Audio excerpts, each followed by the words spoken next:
Friend, আজকের ভিডিওটি খুবই গুরুত্বপূর্ণ। আমাকে স্ল্যাবের বা ছাদের রড বাঁধতে হবে। 8-এর রড 150 সেন্টার, মানে 6 ইঞ্চি সেন্টার, একটা রড থেকে একটা রডের ডিস্টেন্স। এইবার সাইডে আমার 8-এর রড নেই, আছে 10-এর রড।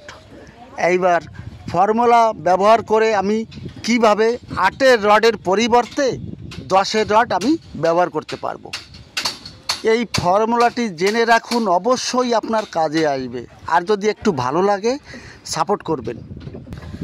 সামনে দেখতে পাচ্ছেন এটি স্ল্যাবের ড্রয়িং, এস অন লেখা আছে, এটি স্ল্যাব অন। দেখুন এই স্ল্যাব অন, এস অন লেখা আছে, এগুলি স্ল্যাবের ড্রয়িং। এইবার এর শিডিউল আছে, কত রড আমি জানবো কি করে? শিডিউল দেখতে হবে। এখানে দেখুন লেখা আছে এটি রডের ডায়া, 8 লেখা আছে, 8 ডায়া @ 150 তার মানে একটা রড থেকে একটা রডের ডিস্টেন্স 150 সেন্টার। আমার স্ল্যাবের এরিয়া হচ্ছে 5 মিটার বাই 5 মিটার, 150 150 স্পেসিং দিলে মানে 6 ইঞ্চি স্পেসিং দিলে লাগবে আমার 34টি রড, 8-এর রড। এইবার আমার কাছে 8-এর রড নেই, আমার কাছে আছে 10-এর রড। এই ফর্মুলাটা আপনি জেনে রাখুন। এই ফর্মুলাটি হচ্ছে আপনার ডি ইন্টু নাম্বার। এ কোন নাম্বার? যে রড ড্রয়িংয়ে দেওয়া আছে 8-এর রড। এইবার নিচে কি হবে? ডি ইন্টু ডি, তার মানে যে রডটা আমি লাগাবো এই দুটি ভাগ করে দেবেন, তাহলে বেরিয়ে যাবে। আবারও বলছি, ডি ইন্টু নাম্বারস, মানে 8-এর রড কয়টি লাগবে এই স্ল্যাবে? 34টা।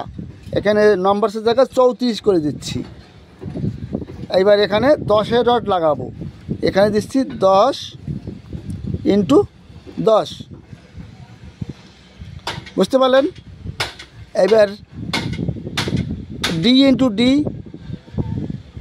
তার মানে 8-এর রড 8 ইন্টু 8 ইন্টু 34টা লাগবে। 8-এর রডের 34 ডিভাইডেড লাগাবো কত রড? 10-এর rod, D into D, 10 into 10। এটি ভাগ করলে আপনার বেরিয়ে যাবে 8-এর রড যদি 34 লাগে, 10-এর রড কয়টি লাগে বেরিয়ে যাবে। দেখুন উপরে একটা গুণ করে পেলাম 8 ইন্টু 8 ইন্টু 34 ডিভাইডেড, টোটাল পেলাম 2176। এইবার আমি কত রড লাগাবো? 10-এর রড, ডি ইন্টু ডি, 10 গুণ 10 কত হচ্ছে? এর সঙ্গে 100 ভাগ 100 করে দিচ্ছি, 100, তার মানে 21.76, 22টা রড লাগবে। যেখানে 8-এর রড 34টা লাগবে, সেখানে 10-এর রড লাগবে আপনার 22টা। ক্লিয়ার? আবারও ফর্মুলাটা বলছি, ডি ইন্টু নাম্বারস, আর 8-এর রডের নাম্বার। এবার লাগাবো কত রড? 10-এর রড, ডি ইন্টু ডি, ডির জায়গায় 10 বসে দেবেন, 10 ইন্টু 10, আর উপরে 8 ইন্টু 8 ইন্টু কয়টা নাম্বার? 34 গুণ করার পরে যা হবে তার সঙ্গে 10 ইন্টু 10 ভাগ করে দিলে বেরিয়ে যাবে। যদি আপনার একটু কাজে লাগে তাহলে সাপোর্ট অবশ্যই করবেন। তাহলে আজ এ পর্যন্তই। সুস্থ থাকুন, ভালো থাকুন, অল দ্য বেস্ট।